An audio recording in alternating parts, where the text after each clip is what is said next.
The certified letter arrived on a Wednesday afternoon, its embossed HOA letterhead gleaming in the Texas sun. Marcus Rivera, a 42-year-old civil engineer who'd spent 15 years calculating water pressure systems for municipal infrastructure, read the demand 3 times before the implications fully registered. Drain his pool within 72 hours or face daily fines of $200. The reason? An obscure bylaw about excessive water usage during drought restrictions that somehow only applied to his property. For 6 months, he'd endured Linda Hartwell's escalating HOA power trips, parking citations for being 2 inches over his driveway line, violation notices for his mailbox being the wrong shade of beige, threats over his daughter's chalk drawings. But this crossed a line Marcus couldn't ignore. Because what Linda didn't know was that Marcus didn't just understand water systems. He'd designed the entire neighborhood's irrigation network. And tonight, everything was about to change. Before we see how Marcus turned his engineering expertise into the perfect response, if you love stories where entitled HOA tyrants finally meet someone who knows exactly how to beat them at their own game, smash that like button and subscribe. Now let's watch this unfold. This is a story in 3 parts: the violation that pushed a skilled professional too far, the confrontation where technical knowledge became the ultimate weapon, and the resolution where justice flowed as smoothly as properly engineered plumbing. Marcus had endured 6 months of Linda Hartwell's reign as HOA president, petty citations, fabricated violations, and constant harassment targeting his family specifically. Every attempt at reasoning met with condescension and threats. The pool demand was her boldest move yet, issued during his daughter's recovery from surgery when the therapeutic water exercises were doctor-recommended. Marcus had tried patience, tried compliance, tried appealing to reason. Now he was done trying. Now he was planning. And what he discovered during 2 weeks of careful investigation would give him leverage Linda never saw coming. The confrontation happened on a Saturday morning when Linda arrived to personally oversee his compliance with her drainage demand. But Marcus wasn't draining anything. Instead, he presented her with documentation, photographs, and engineering reports that revealed exactly how Linda had been violating actual city ordinances for 18 months. The ultimatum was simple and backed by irrefutable technical evidence. Linda's face went from smug superiority to genuine fear in under 60 seconds. Because Marcus wasn't threatening her with HOA politics. He was threatening her with municipal code enforcement, the city water authority, and potential criminal charges. The resolution brought consequences Linda never imagined possible. What started as her attempt to bully one homeowner ended with emergency HOA elections, criminal investigations, and Linda facing the very authorities she'd pretended to represent. Marcus's pool remained full and operational throughout his daughter's recovery. Linda's elaborate landscaping system, the real source of excessive water usage, was completely dismantled. And the neighborhood discovered that sometimes the quietest residents possessed the most devastating knowledge. Justice wasn't just served. It was professionally engineered. Marcus Rivera had purchased the house on Sagebrush Lane 3 years earlier, drawn by the excellent schools and the community pool regulations that actually welcomed private installations. As a civil engineer specializing in municipal water systems, he'd designed his daughter's therapeutic pool with precision. A modest 15 by 30-foot installation with proper drainage, efficient filtration, and water reclamation, features that actually conserved more water than standard systems. His 12-year-old daughter Emma needed the pool. After spinal surgery 6 months ago, her physical therapist had specifically prescribed daily water exercises. The heated pool had become Emma's path back to normal childhood activities, swimming with friends, regaining strength, rebuilding confidence. Marcus had built it perfectly, permitted properly, and maintained it responsibly. That should have been the end of the story. But Linda Hartwell had been elected HOA president 8 months ago, and she'd immediately fixated on the Rivera family with an intensity that felt personal. The first violation notice arrived in March, a citation because Marcus's truck extended 4 inches past his driveway's edge while he unloaded Emma's wheelchair. $50 fine. Marcus paid it, assuming it was a misunderstanding. 2 weeks later, another notice. His mailbox was desert tan instead of the approved sandy beige. Marcus repainted it himself, color-matched to Linda's specifications. The citations continued. His trash cans were visible from the street for 6 minutes past the 7 a.m. retrieval deadline. His landscaping river rocks were decorative, gravel, instead of natural stone. His daughter's chalk art on their own driveway violated the clean aesthetic standards. Each violation came with Linda's smug signature and escalating fines. Marcus had tried reasoning with her at the April HOA meeting, explaining Emma's medical situation, showing documentation of his meticulous compliance with actual regulations. Linda had smiled coldly across the community center table and said, "Rules apply to everyone. Mr. Rivera, no exceptions for sob stories."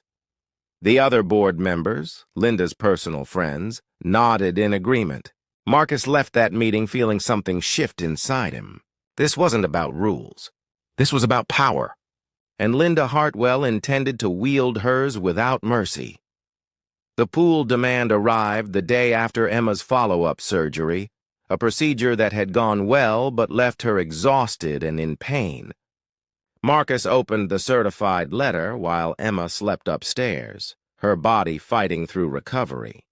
The letter cited Section 7.3.2 of the HOA bylaws regarding excessive water usage. During municipal drought restrictions, Marcus was given 72 hours to drain his 15,000-gallon pool completely or face daily fines of $200. The letter noted that his pool's water usage was detrimental to community conservation efforts, and that failure to comply would result in liens against his property.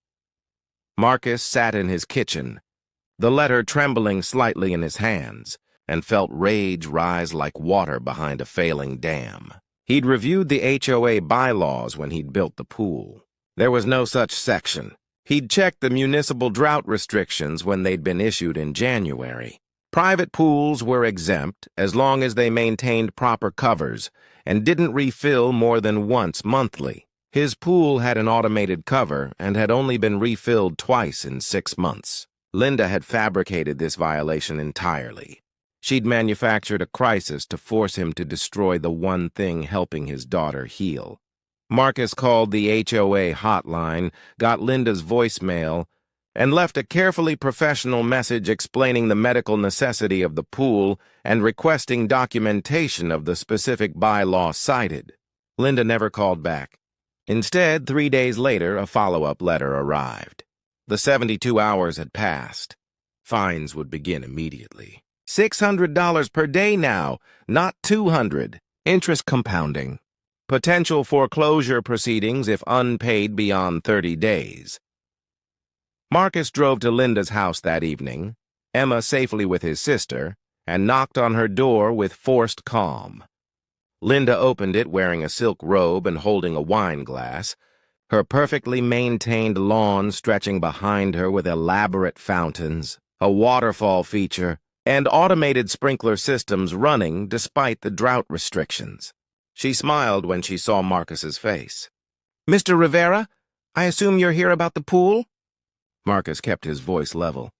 "Mrs. Hartwell, my daughter needs that pool for medical therapy. I'm asking you, neighbor to neighbor, to reconsider this violation." Linda's smile widened. "Your daughter can use the community pool or join a gym. Your personal pool is a luxury, not a necessity. The bylaws are clear." Marcus tried one more approach. "The section you cited doesn't exist. I've reviewed the bylaws thoroughly." Linda laughed, actually laughed. "Then I suggest you review them again with a lawyer. Because the fines start tomorrow, and trust me, Mr. Rivera, I will foreclose on that house if you don't comply." Maybe the next owners will respect community standards. Marcus walked back to his truck feeling something he hadn't felt since his deployment years. In the Army Corps of Engineers, the cold clarity that comes when diplomacy fails and direct action becomes necessary. Linda Hartwell wanted to play games with water usage and municipal codes? Perfect, because Marcus had spent 15 years designing water systems for 3 Texas cities. He knew every municipal ordinance, every conservation regulation, every permit requirement, and every enforcement mechanism in the state water code. If Linda wanted to weaponize bureaucracy, Marcus would show her what professional-grade bureaucracy actually looked like.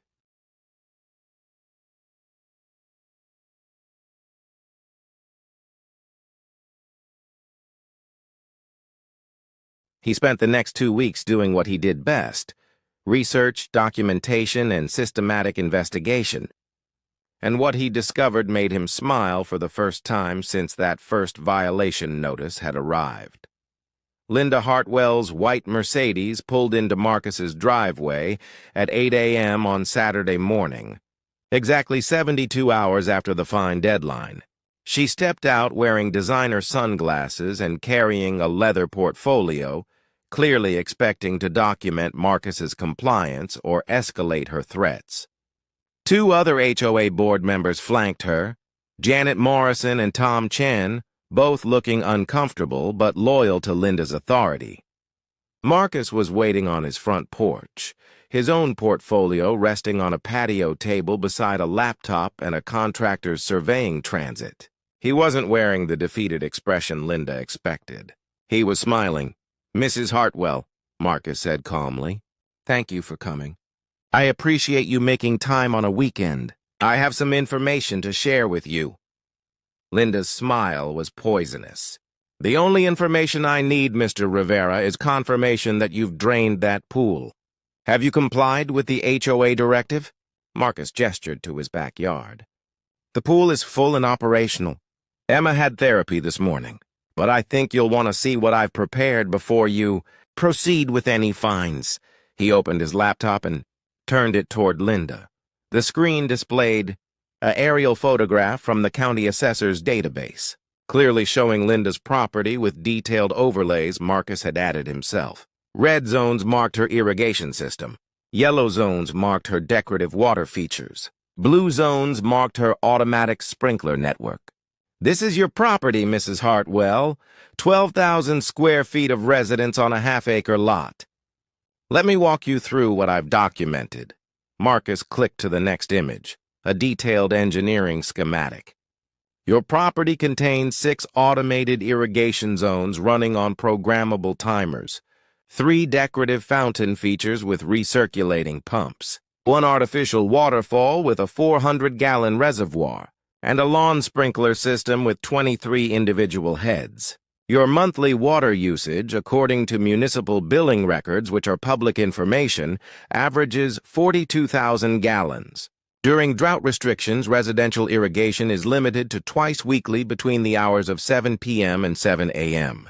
Your system runs daily. I've documented it with time-stamped photographs for the last 14 days. Linda's smile was fading. "My landscaping is permitted and," Marcus continued smoothly, "your landscaping was permitted in 2019 before the current drought emergency was declared. Under Municipal Code, Section 54(7), all decorative water features must be winterized and non-operational during Stage 3 drought restrictions. We've been under Stage 3 since January. Your features have run continuously. That's a violation of City Ordinance 54.7, subsection C, punishable by fines of $500 per day per feature. You have 4 features. That's $2,000 daily for approximately 200 days. $400,000 in potential fines." Janet Morrison stepped back, her face pale. Tom Chen looked at Linda with sudden uncertainty. Linda's jaw tightened. "You're making this up. You can't possibly—" Marcus opened a manila folder. "I can. Because I'm a licensed civil engineer who designed the water infrastructure for 3 Texas municipalities, and I know exactly how to document water code violations. Here's my report. submitted yesterday to the City Water Authority's Enforcement Division. It includes engineering analysis, photographic evidence, billing records, and calculations of excessive usage. Here's the case number. An inspector will arrive at your property within 5 business days. He clicked to another document on the laptop. But there's more. Your automated irrigation system connects directly to the main water supply without a backflow prevention device, which violates Texas Administrative Code Title 30, Chapter 290, Subchapter D. That's a Class C misdemeanor and potential criminal charges if contamination occurs. Your waterfall feature drains into the storm sewer system without proper filtration, violating environmental protection standards. And your sprinkler system exceeds the permitted flow rate for residential installations by 18 gallons per minute, which means you're operating essentially commercial-grade irrigation without the proper permits. Marcus looked directly at Linda, his engineer's calm replaced by cold precision. You wanted to talk about excessive water usage? Your property uses 3 times more water monthly than my pool uses in 6 months. You wanted to cite non-existent HOA bylaws? I'm citing actual municipal codes with criminal penalties. You wanted to threaten my family? I'm about to introduce you to people who actually have enforcement authority. Linda's portfolio trembled in her hands. You can't. I'm the HOA president. I have authority to. You have authority over HOA common areas and architectural guidelines, Marcus interrupted. You don't have authority to fabricate bylaws, harass residents, or weaponize your position for personal vendettas. I've reviewed the actual HOA governing documents filed with the county. Section 7.3.2 doesn't exist. You invented it. That's fraud. I've also reviewed the HOA financial records, which are accessible to all homeowners. You've spent $48,000 in HOA funds on landscaping improvements over the last 8 months. Every dollar went to your brother-in-law's landscaping company. That's embezzlement and conflict of interest. I've filed a formal complaint with the Texas Real Estate Commission. The color drained from Linda's face completely. Tom Chen was already backing toward his car. Janet Morrison pulled out her phone, presumably to call her husband, who was an attorney. Marcus let the silence hang for 10 seconds before delivering his ultimatum. Here's what happens next. You have 2 options. Option 1.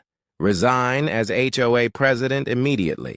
Issue a formal apology to my family and every resident you've harassed. Reimburse the HOA funds you misappropriated and face the city's water code enforcement without my continued involvement. You fix your property's violations, you pay the fines, and you leave my family alone forever. Option 2. I proceed with every formal complaint I've filed. Criminal charges for the embezzlement. Civil penalties for the water violations, a lawsuit for harassment and intentional infliction of emotional distress. I'll call every local news station and show them how an HOA president abused her power while violating the very conservation rules she pretended to enforce. Your brother-in-law's company will be investigated. Your finances will be audited, and I will personally ensure that everyone in this neighborhood knows exactly what you've done. Marcus leaned forward slightly. I have copies of everything, time-stamped, backed up in 3 locations. My attorney has a copy. The Water Authority has a copy. The Real Estate Commission has a copy. You can't make this go away. Your only choice is how much damage you want to suffer before this ends. Linda Hartwell stood frozen, her designer sunglasses unable to hide the fear in her eyes. You're bluffing. You can't prove... Marcus pulled a flash drive from his pocket and held it up. Everything's here. Engineering reports, financial audits, photographic evidence, recorded violations, witness statements from 6 other neighbors you've harassed. I've spent 2 weeks building an ironclad case because you made the mistake of targeting someone who actually knows how these systems work. He set the flash drive on the table. You have until Monday morning to resign. After that, I escalate everything. Linda tried one more time, her voice cracking. The board won't accept. The board will accept whatever keeps them out of a fraud investigation, Marcus said flatly.